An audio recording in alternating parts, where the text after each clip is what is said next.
வணக்கம். நம்மளோட Tamil form YouTube சேனலில் இன்றைக்கி எதை பற்றி பார்க்க போகிறோம் அப்படின்னா, மக்காச்சோள விவசாயத்தில் செலவுகளை குறைப்பது எப்படி அப்படின்னு தாங்க பார்க்க போகிறோம். அதுக்கு முன்னாடி நம்மளோட சேனலை சப்ஸ்கிரைப் பண்ணாதவங்க சப்ஸ்கிரைப் பண்ணிக்கோங்க. 5 நாளைக்கு முன்னாடி எங்களோட நிலத்தில் 6 ஏக்கர் மக்காச்சோள விவசாயம் செய்வதற்கு நாங்கள் எவ்வளோ செலவு செய்தோம், எவ்வளவு லாபம் கிடைச்சிச்சின்னு ஒரு வீடியோ போட்டிருந்தோங்க. ஸோ அதுக்கு நிறைய விவசாய நண்பர்கள், சிஸ்டர் உங்களுக்கு செலவு அதிகமாக வந்திருக்கு, இப்படிலாம் நீங்கள் செலவுகளை குறைக்கலாம் அப்படின்னு சொல்லிட்டு அவங்களோட கருத்துக்களை ஷேர் பண்ணியிருந்தாங்க. ஸோ அந்த கருத்துக்களை தான் நான் இன்றைக்கி உங்களோட ஷேர் பண்ண போகிறேங்க. ஸோ முதலாவதாக பார்த்தீங்க அப்படின்னா, சீடார் யூஸ் பண்ண சொல்லியிருந்தாங்கங்க. கண்டிப்பாக சீடார் நமக்கு செலவுகளை மிச்சப்படுத்தி கொடுக்கக்கூடிய ஒரு இயந்திரம் தான். அதே மாதிரி டிராக்டர்லேயே இப்போ மக்காச்சோள நடவு இயந்திரங்கள் வந்துருச்சு. ஸோ அதை யூஸ் பண்ண சொன்னாங்க. ஸோ அதுவுமே நமக்கு செலவுகளை மிச்சப்படுத்தக்கூடிய ஒரு இதுதான், மெத்தடு தாங்க. இருந்தாலும் இது ரெண்டுமே பார்த்தீங்க அப்படின்னா நீர்ப்பாசன நிலங்களுக்கு மட்டும்தான் பொருந்தும். ஏன்னு கேட்டிங்கன்னா, நம்ம வரல்ல நடவு செஞ்சு உடனே தண்ணி பாய்ச்சிருவோம், முளைச்சிரும், ஈஸியாக முளைச்சிரும் எல்லா விதைகளுமே. ஆனால் மானாவாரி நிலங்கள் அப்படி இல்லை. நடவு செஞ்சு மழை பெய்யறதுக்கு தாமதம் ஆயிடுச்சு, ஒரு மாதம் 1.5 மாதம் ஆயிடுச்சுன்னா விதைகள் முளைக்காமல் போகிறதுக்கு வாய்ப்பு அதிகங்க. அதே மாதிரி இந்த ரெண்டுமே வரல்ல மட்டும்தான், இந்த ரோலாரும் அந்த சீடாரும் சரி, டிராக்டரில் இருக்கக்கூடிய விதைப்பானும் சரி, வரல்ல மட்டும்தான் போட முடியும். ஈரத்தில் அதை ரெண்டையும் யூஸ் பண்ண முடியாதுங்க. ஸோ நம்ம மானாவாரி நிலங்களில் நிலம் நல்லா ஈரமாக இருந்ததுக்கப்புறம் தான் நடவு செய்வோம். ஸோ அதனால் அதுக்கு ஆட்கள் தான் பெஸ்ட்டு. ஆட்களை வச்சு நடவு செய்யலாங்க. இப்போ ஆட்கள் கூலியை எப்படி மிச்சப்படுத்தலான்னா, இந்த 100 நாள் வேலை திட்டம் இருக்கு இல்லையா, ஸோ இதில் நம்ம பஞ்சாயத்து போர்டில் போய் நம்மளோட பட்டாசிட்டாலாம் கொடுத்து நம்ம பதிஞ்சு வச்சுருந்தோம் அப்படின்னா, நமக்கு நம்மளோட நிலத்துக்கு 100 நாள் வேலை திட்ட ஆட்களை அனுப்புவாங்க. ஸோ அவங்கள வச்சு நம்ம ஓரளவுக்கு வேலைகள் எவ்வளோ முடிக்க முடியுமோ அந்த வேலைகளை முடிச்சுக்கலாங்க.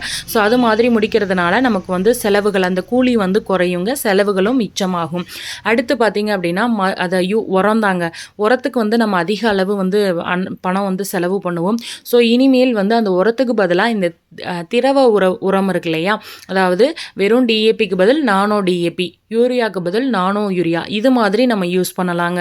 ஸோ இந்த நானோ யூரியா, நானோ டிஏபிலாம் வாங்கி நம்ம ட்ரோன்லேயே ஸ்ப்ரே பண்ணிக்கலாம்.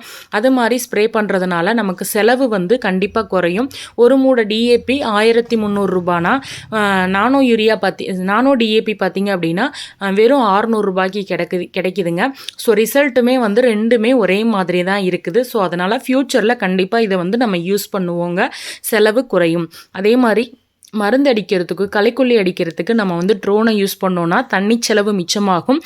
ஸோ அதனால் ட்ரோன் யூஸ் பண்ணோன்னா செலவுகளை கண்டிப்பாக குறைக்கலாங்க. தண்ணி சமக்க கொடுக்குற கூலி அது எல்லாமே நமக்கு மிச்சமாகும். ஸோ அடுத்து பார்த்திங்கன்னா, டிராக்டர் வாங்கினா செலவு மிச்சமாகும்னு ஒரு நண்பர் சொல்லியிருந்தார். டிராக்டர் வாங்குறதுக்கு பார்த்திங்க அப்படின்னா நமக்கு முதலீடு தேவை. முதலீடு இருந்துச்சுன்னா வாங்கலாம். ப்ளஸ் நமக்கு டிரைவிங் தெரிஞ்சிருக்கணும், ஓட்ட நேரம் இருக்கணும். இது 3ம் பாசிபிளாக இருந்துச்சுன்னா கண்டிப்பாக நம்ம வாங்கி ஓட்டினோம் அப்படின்னா டீசல் செலவு மட்டும்தாங்க நமக்கு. உழவுக்கு பார்த்திங்க அப்படின்னா ஒரு குறைந்த அமௌண்ட்டு மட்டும்தான் நமக்கு செலவாகும், அதாவது டீசல் செலவு மட்டும்தான். ஸோ அதனால் அதுலேயும் நம்ம செலவுகளை மிச்சப்படுத்தலாங்க. அடுத்து அறுவடை மிஷின் சொல்லியிருந்தாங்கங்க. அறுவடை மிஷின் பார்த்திங்க அப்படின்னா இந்த நெல்லை இருப்பாங்க இல்லையா, அந்த மிஷின், பச்சை மிஷினில் மக்காச்சோளம் அறுவடை செய்கிறதுக்கு 1 மணி நேரத்துக்கு 2500 ரூபாங்க. அதே மாதிரி பெரிய மிஷின் இருக்கு இல்லையா, மக்காச்சோளம் அறுவடை செய்கிறதுக்குன்னே ஒரு மிஷின் இருக்குது, ஆரஞ்சு கலரில் இருக்கும். ஸோ அந்த மிஷினுக்கு பார்த்திங்க அப்படின்னா 1 மணி நேரத்துக்கு 3600 ரூபாய் எங்கள் ஏரியாவில் வாங்குறாங்கங்க. ஒரு சிலர் எங்கள் ஏரியாவில் 1800 ரூபா தான், 2000 ரூபா தான் சொல்கிறீங்க. ஒருவேளை அந்த அறுவடை மிஷின் இருக்கிற டிமாண்டை பொறுத்து, நிறைய மிஷின் இருந்துச்சுன்னா ஒருவேளை உங்கள்கிட்ட அமௌண்ட்டு கம்மியாக வாங்கலாம்.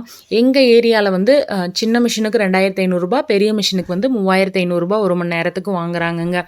ஸோ இது மாதிரியான பயனுள்ள தகவல்கள் உங்களுக்கு தொடர்ந்து கிடைக்கணும்னா நம்மளோட தமிழ் ஃபார்ம் யூடியூப் சேனலை சப்ஸ்கிரைப் பண்ணுங்கள். தேங்க்யூ.